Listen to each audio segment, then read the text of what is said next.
안녕하세요 구독자 여러분, 강혜성 강아지입니다. 네, 이만갑의 한서라고 출연했었습니다. 네, 아마 뭐 제 채널 보시는 분들이 대부분 이제 이만갑 보시다가 오신 분들도 많고 뭐 하다 보니까 아실 거예요 아마. 아실 것 같은데 이젠 잊으셨을 수도 있어요. 언제 이만갑은 언제 나가셨어요? 작년 이맘때가 마지막 촬영이었던 것 같아요. 그래서 오늘은 네.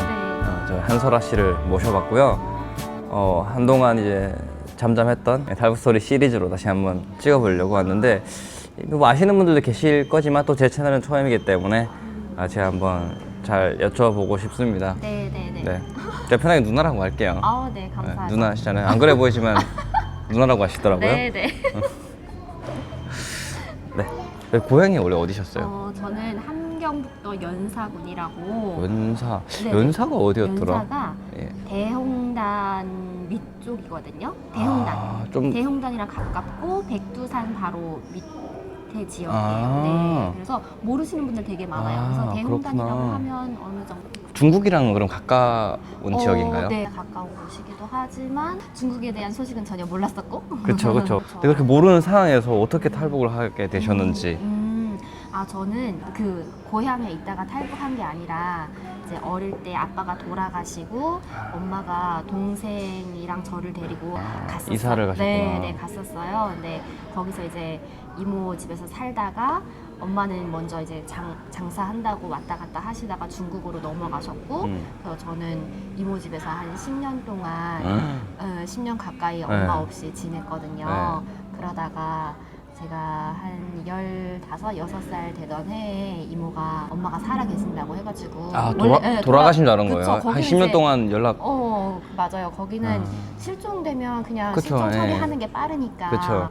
그러다가 엄마가 살아 계신다고 해가지고 무산까지 왔는데, 와서 엄마가 전화 통화하는데 너 오늘 밤에 두만강 건너봐. 갑자기? 갑자기 계획에도 없는 두만강을 건너게 됐죠. 딱 동생 뭐 있으시던? 맞아요. 동생이 있는데 네. 동생은 이모 집에 살기 전에 친할머니가 계시는데 거기다가 이제 데려다 줬죠. 이모 집에 둘이 같이 살 수는 없으니까. 힘드네요. 네. 그래서 아마 동생이 광명 씨랑 나이가 똑같을 거예요. 남동생이에요? 네, 남동생이에요. 그래서 지금 이렇게 자라 있을 것 같네요. 아직 북한에 있는 거예요? 네, 있어요. 아직. 그래서 그렇게 헤어진 이후로 10살 때 헤어졌으니까 지금 15년 가까이 됐네. 이제 보면 못 알아볼 것 같아요. 중국에 얼마나 계셨어요? 저는 2년 정도 살았어요. 오래 계셨네요. 저도 한 1년 있었거든요. 근데 사실 그게 있는 게 한국에 올 수 있는 길을 몰라서 있는 거잖아요. 아예 몰랐죠. 그러니까. 저희는 사촌 오빠가 먼저 한국에 와 있었어요. 그 사촌 오빠가 브로커를 통해서 길을 놔줬죠. 네. 한 2년 동안 진짜 살면서 너무 그 숨어 사는 삶이 지옥이었어요. 그쵸. 네. 지금에 와서야 뭐 이렇게 웃으면서 추억으로 얘기를 하지만 그때는 사는 게 아니었죠. 맞아요. 말도 못하고 어디 가서 식당 가면은 막 그 경찰도 아닌데 걔네 막 제복 입고 있잖아요. 맞아. 괜히 막 경찰인 심장 툭툭 떨리고 막. 보기만 해도 그때 심장이 막 계속 떨리는 거야. 정말. 맞아요. 그럼 중국의 어느 지역에 계셨던 거예요? 저는 연변 지역에 1년 정도 살고 그리고 쿤밍이라고 곤명 남부 지방. 알아요. 알아요? 쿤밍에서 산을 넘었거든요. 라오스로. 진짜. 엄청 밑에 있더라고요. 맞아, 쿤밍이. 그거 맞아. 바퀴벌레만 이만하던데 그 동네는. 그리고 이제 그 동네는 중국어가 아니던데요? 지방어가 좀 못 알아듣겠더라고요. 심하죠. 원래 사실은 거기 중국어를 배우려고 갔는데 쿤밍이에요? 거기 가서 살면 그 되게 한족들만 사는 곳이니까 그래요? 거기 가면 중국어를 좀 많이 배울 수 있겠구나 해서 갔는데 뭐 알아들어야 배우죠. 결국 뭐 표준어도 못하는데. 그쵸. 표준어를 듣고 배워야 되는데 알아듣지도 못하는 언어를 배우려니까. 쿤밍은 어머님이랑 같이 가신 아니요, 거예요? 저 혼자 갔어요. 저 혼자 연변에서 북경까지 기차를 타고. 왜 간 거예요? 거기 이제 한국 엄마를 통해서 아시는 분이 한국 식당을 운영하고 계신데요. 쿤밍에서. 네. 그래서 거기 가면 그나마 좀 안전할 거다. 거기는 이제 연변이랑 다르게 단속도 덜 그쵸. 하고. 거기는 하도 머니까. 네. 그리고 거기 또 한국 사람들이 되게 많대요. 거기 한국 공장들이 많아서 한국 사람들도 많고 하니까 그냥 가서 거기 한국 사람인 척. 맞아. 이렇게, 오샹거렌.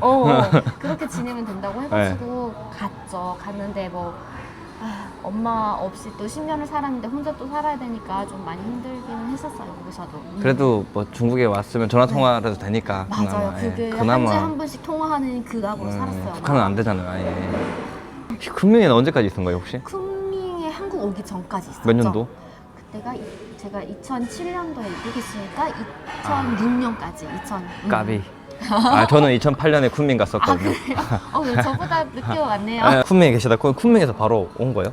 불국사가지고? 쿤밍에 있다가 아니죠. 바로는 못 왔고 엄마가 이제 한국 가자 해가지고 다시 연변으로 오라고 하더라고요. 그래서 다시 연변으로 또 갔죠 혼자. 네. 근데 막 거의 이제 그 기차 타고 다니면 저 거기 엄청 막 승무원들이 예, 왔다 갔다 건멸하잖아요. 하면서 그래, 그때마다 자는 척했어. 티 안 내려고 머리 염색도 막 빨갛게 하고. 그쵸. 그런 애들은 좀 건드리지 않는 그런 게 좀 예, 있잖아요. 예. 양아치 같은. 화장도 막 이렇게 거의 스모키 화장으로 일부러.